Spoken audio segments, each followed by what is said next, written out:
ఈ రోజు ఈ వీడియోలో from the world of John Wick Ballerina అనే సినిమా గురించి మాట్లాడుకుందాం.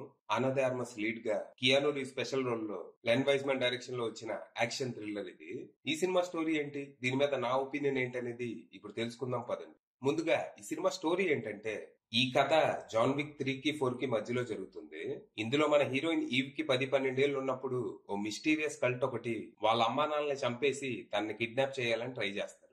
ఎలాగోలా వాళ్ళ నుంచి తప్పించుకుని మన విన్స్టన్ సహాయంతో తను రుస్కారోమా అనే ఆర్గనైజేషన్ లో చేరుతుంది.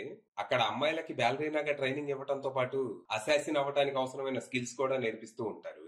అలా రుస్కారోమాలో 12 ఏళ్ల ట్రైనింగ్ తర్వాత మన ఈవ్ ప్రొఫెషనల్ అసాసిన్ గా మారి కాంట్రాక్ట్స్ తీసుకోవడం మొదలు పెడుతుంది. అయితే ఈ ప్రాసెస్ లో ఓ రోజు అనుకోకుండా తన చిన్నప్పుడు వాళ్ళ అమ్మా నాన్నల్ని చంపి తనని కిడ్నాప్ చేయాలని ట్రై చేసిన ఆ మిస్టీరియస్ కల్ట్ మెంబర్స్ కొందరు తనకి ఎదురవుతారు. దాంతో ఏం చేసైనా ఈ కల్ట్ మీద పగ తీర్చుకోవాలి అనే నిర్ణయానికి వస్తుంది. కానీ అదేం అల్లాటప్ప కల్ట్ కాదు. దీనికి 200 ఏళ్ల చరిత్ర, ఇందులో వందల కొద్ది మెంబర్స్ ఉన్న one of the most dangerous cult ఇది. వీళ్ళు ఎక్కడుంటారని వెతుక్కుంటూ వెళ్లిన వాళ్ళు ఇప్పటి వరకు తిరిగి వచ్చిన దాఖలాలు ఉండవు. ఇక మన ఈ వీళ్ళని వెతుక్కుంటూ వెళ్లబోతుంది అని తెలుసుకున్న తన ఆర్గనైజేషన్ వద్దని రిక్వెస్ట్ చేస్తుంది. అయినా కాదని వెళ్తే కాన్సిక్వెన్సెస్ తీవ్రంగా ఉంటాయని హెచ్చరిస్తుంది.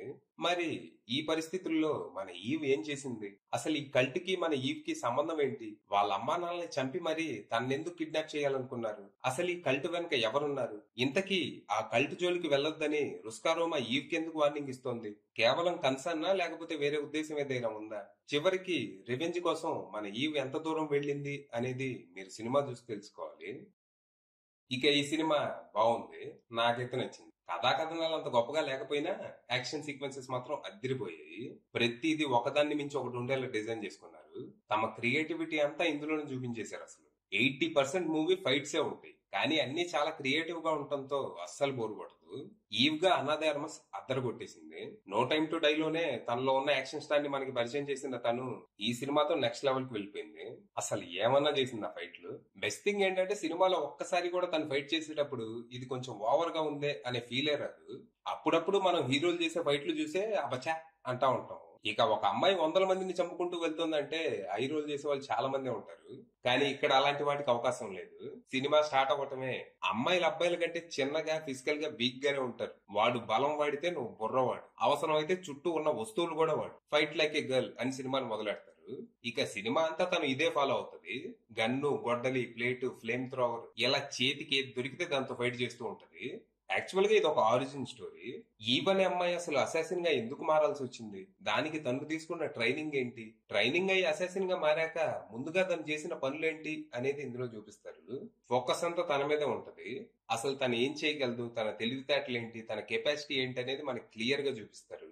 ఇదంతా బానే ఉన్నా అసలు తను ఒక అసాసిన్ గా మారటానికి కారణమైన ఆ కల్ట్ గురించి మాత్రం ఎక్కువ చూపించలేదు.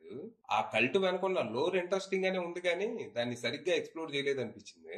అదొక డేంజరస్ కల్ట్ అని ఎస్టాబ్లిష్ చేసేలా ఒక్క సీను రాసుకోలేదు. మేబీ సీక్వెల్ లో ఏమైనా చూపిస్తారేమో చూద్దాం. ఇక సినిమాలో కియానూ రీవ్స్ ఎక్స్టెండెడ్ క్యామియో అదిరిపోయింది. ఫస్ట్ పార్ట్ లో తన పేరు వింటేనే ఎనిమిస్ అందరికి ఎకరం దడిసేది, కానీ సెకండ్ పార్ట్ నుంచి మాత్రం రోడ్డు మీద అడుగు తినే ఎదవ కూడా జాన్ విక్ నేను చంపుతా అని వస్తా ఉంటాడు. కానీ ఈ సినిమాలో మాత్రం తను మళ్ళీ బాబాయ్యాగా అయిపోయాడు.